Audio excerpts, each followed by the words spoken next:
Hello दोस्तों, आज की इस कक्षा में आप सभी का स्वागत है।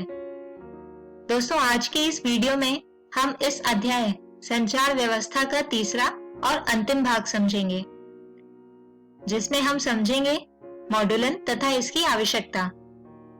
इसके बाद जानेंगे आयाम मॉड्यूलन को और जानेंगे आयाम मॉड्यूलित तरंगों को उत्पन्न कैसे किया जाता है और अंत में आयाम मॉड्यूलित तरंगों का संसूचन। तो आइए आज के वीडियो को शुरू करते हैं। दोस्तों, जैसा कि हम पहले वीडियो में जान चुके हैं कि किसी संचार व्यवस्था का उद्देश्य सूचना अथवा संदेश सिग्नलों को प्रेषित करना है।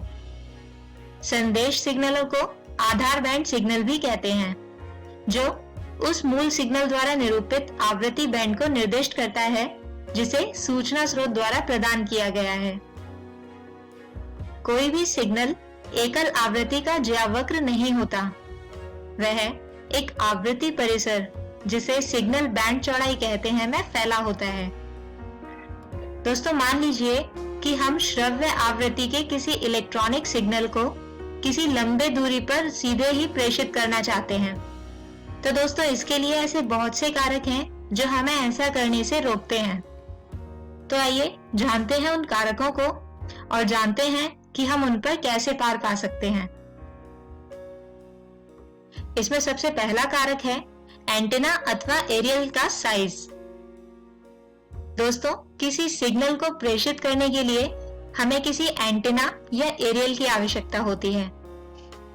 कोई एंटीना उस सिग्नल में समय के साथ होने वाले परिवर्तन उचित रूप से संवेदन कर सके, इसके लिए यह आवश्यक है कि उस एंटीना का साइज उस सिग्नल की तरंग दैर्घ्य यानी लैम्डा के लगभग 1/4 हो। अब जैसे 20 किलोहर्ट्ज आवृत्ति की किसी वैद्युत चुंबकीय तरंग की तरंग दैर्घ्य लगभग 15 किलोमीटर होती है। स्पष्ट है कि इस लंबाई के तुलनीय साइज का एंटीना निर्मित करना तथा प्रचालित करना संभव नहीं है। अतः ऐसे आधार बैंड सिग्नलों का सीधा प्रेषण व्यावहारिक नहीं है। इसके अतिरिक्त यदि प्रेषण आवृत्ति 1 मेगाहर्ट्ज है तो लैम्डा यानी तरंग दैर्घ्य इसके लिए होगा 300 मीटर। तो उपयुक्त लंबाई के एंटीना द्वारा प्रेषण संभव हो सकता है। दूसरा कारक है किसी एंटीना द्वारा प्रभावित शक्ति विकिरण। किसी एंटीना द्वारा विकिरित शक्ति 1/लैम्डा की घात 2 के अनुक्रमानुपाती होती है। इसका तात्पर्य यह है कि एंटीना की समान लंबाई के लिए तरंग दैर्घ्य लैम्डा के घटने पर अर्थात आवृत्ति में वृद्धि होने पर विकिरित शक्ति में वृद्धि हो जाती है। अतः किसी लंबी तरंग दैर्घ्य के आधार बैंड सिग्नल द्वारा प्रभावी शक्ति विकिरण कम होती है। और दोस्तों, तीसरा कारक है विभिन्न प्रेषित्रों से प्राप्त सिग्नलों का मिश्रण। मान लीजिए कि बहुत से व्यक्ति एक ही समय पर बातचीत कर रहे हैं अथवा एक ही क्षण कई प्रेषित्र आधार बैंड सूचना प्रेषित कर रहे हैं। ये सभी सिग्नल एक दूसरे के साथ मिल जाते हैं तथा इनमें विभेदन करने का कोई सरल उपाय नहीं है। तो दोस्तों, उपरोक्त तर्क यह सुझाते हैं कि न्यून आवृत्ति के मूल आधार बैंड या सूचना सिग्नल का प्रेषण से पूर्व किसी उच्च आवृत्ति तरंग में रूपांतरण आवश्यक है। यह रूपांतरण प्रक्रिया इस प्रकार की होनी चाहिए कि रूपांतरित सिग्नल में उन सभी सूचनाओं का समावेश रहे जो मूल सिग्नल में समाहित थीं। ऐसा करने के लिए हम किसी उच्च आवृत्ति सिग्नल, जिसे वाहक तरंग कहते हैं, की सहायता लेते हैं। वह प्रक्रिया जिसके द्वारा वाहक तरंग के साथ सूचना को संलग्न किया जाता है, मॉड्यूलन कहलाती है। इसके अलावा मॉड्यूलन 3 प्रकार के होते हैं। आयाम मॉड्यूलन यानी एम्पलीट्यूड मॉड्यूलेशन, आवृत्ति मॉड्यूलन यानी फ्रीक्वेंसी मॉड्यूलेशन तथा कला मॉड्यूलन यानी फेज मॉड्यूलेशन। इसके अतिरिक्त दोस्तों, कई बार सूचना स्पंद के रूप में होती है, अतः स्पंद मॉड्यूलन भी विभिन्न प्रकार के होते हैं। इस अध्याय में हम केवल आयाम मॉड्यूलन की चर्चा करेंगे। तो आइए अब जानते हैं आयाम मॉड्यूलन को। दोस्तों, आयाम मॉड्यूलन में वाहक तरंग के आयाम में सूचना सिग्नल के अनुसार परिवर्तन होता है।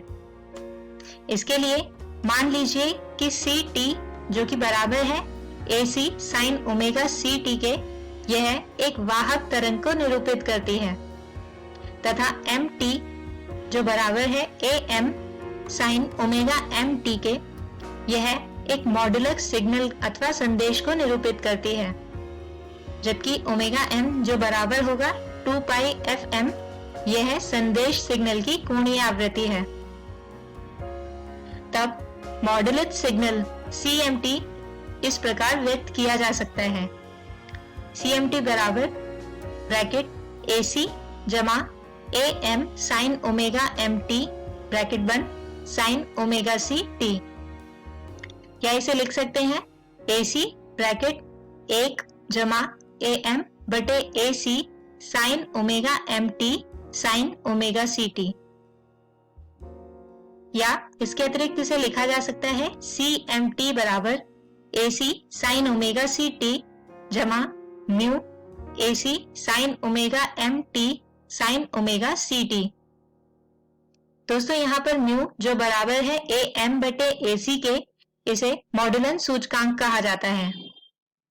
अब त्रिकोणमितीय संबंध sin A sin B जो बराबर होता है 1/2 cos A घटा B घटा cos A जमा B के, इस संबंध का उपयोग करके हम समीकरण को लिख सकते हैं CMT बराबर AC sin ओमेगा CT जमा म्यू AC बटे 2 cos ओमेगा C घटा ओमेगा MT घटा म्यू AC बटे 2 cos ओमेगा C जमा ओमेगा MT। दोस्तों यहाँ पर ओमेगा C घटा ओमेगा M निम्न पार्श्व आवृत्ति तथा ओमेगा C जमा ओमेगा M उच्च पार्श्व आवृत्ति कही जाती है। आइए दोस्तों अब जानते हैं कि आयाम मॉड्यूलित तरंग को उत्पन्न कैसे किया जाता है। तो दोस्तों आयाम मॉड्यूलन उत्पन्न करने के विविध ढंग हो सकते हैं। यहाँ चित्र में ब्लॉक आरेख में इसकी एक सरल संकल्पनात्मक विधि दर्शाई गई है। यहाँ पर सिग्नल xt को उत्पन्न करने के लिए मॉड्यूलक signal AM sin omega MT को वाहक signal AC sin omega CT में मिलाया जाता है। इस सिग्नल xt को फिर वर्ग नियम युक्ति से गुजारते हैं। इसके बाद इस सिग्नल को बैंड पारक फिल्टर से गुजारते हैं, जो न्यून तथा उच्च आवृत्तियों का निराकरण कर देता है तथा आवृत्तियों के एक बैंड को गुजरने देता है।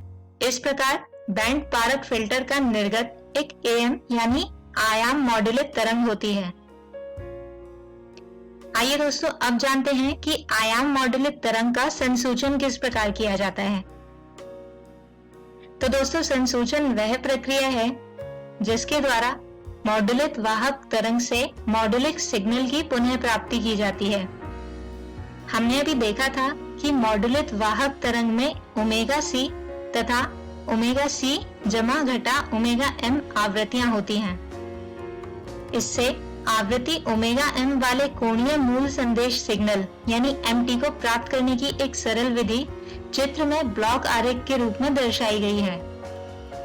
मॉड्यूलित सिग्नल जिसका रूप चित्र में दर्शाया गया है दिष्टकारी से गुजारा जाता है, जिसके फलस्वरूप चित्र B में दर्शाए अनुसार निर्गम प्राप्त होता है। सिग्नल B का यह एनवेलप ही मूल सिग्नल है। इसके बाद सिग्नल MT की पुनः प्राप्ति के लिए इस संदेश सिग्नल B को एनवेलप संसूचक से गुजारा जाता है, जो कि एक सरल RC परिपथ होता है। तो दोस्तों इस अध्याय में हमने संचार तथा संचार व्यवस्थाओं की कुछ मूल संकल्पनाओं के विषय में चर्चा की। इसमें हमने एक विशिष्ट प्रकार के अनुरूप मॉड्यूलन आयाम मॉड्यूलन यानी एम्पलीट्यूड मॉड्यूलेशन के विषय में भी चर्चा की। मॉड्यूलन के अन्य प्रकारों तथा अंकीय संचार व्यवस्था की भी आधुनिक संचार में महत्वपूर्ण भूमिका है। इस क्षेत्र में प्रतिदिन अन्य उत्तेजनापूर्ण विकास कार्य हो रहे हैं। अब तक हमने अपनी चर्चा को कुछ मूल संचार व्यवस्थाओं तक ही सीमित रखा है।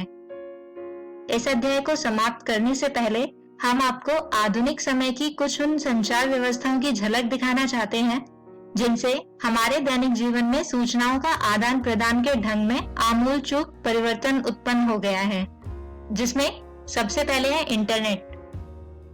दोस्तों, इस व्यवस्था का सारे संसार में करोड़ों उपभोक्ता उपयोग कर रहे हैं। इस व्यवस्था के अंतर्गत किसी विशाल एवं जटिल नेटवर्क से संयोजित 2 या अधिक कंप्यूटरों के बीच हर प्रकार की सूचनाओं का आदान प्रदान एवं संचार का अवसर प्राप्त होता है। यह 1960 में आरंभ हुआ तथा सर्वसाधारण के लिए 1990 से सुलभ किया गया। इसके उपयोग से हम email, file transfer, world wide web, e commerce तथा बातचीत और गपशप कर सकते हैं। इसके अतिरिक्त अनुलिपि यानी फैक्स, जो किसी स्थिर लिखित प्रमाण का प्रतिबिंब प्रदान करती है, टेलीविजन की भांति किसी गतिशील वस्तु का प्रतिबिंब प्रदान नहीं कर सकती तथा मोबाइल टेलीफोनी के लिए भी संचार व्यवस्था का उत्तम होना अति आवश्यक है। दोस्तों, इसी के साथ हम खत्म करते हैं हमारा ये अध्याय और इसी के साथ खत्म होता है हमारा ये कोर्स भी। हम उम्मीद करते हैं कि हमारे ये वीडियोस आपको अपनी पुस्तक के विषयों को समझने में मदद करेंगे। इसी के साथ खत्म होता है हमारा और आपका ये सफर। आपको आपकी परीक्षाओं और उज्जवल भविष्य के लिए हमारी ओर से ऑल द बेस्ट। अपना ख्याल रखिएगा और हमें दीजिए इजाजत। Good bye.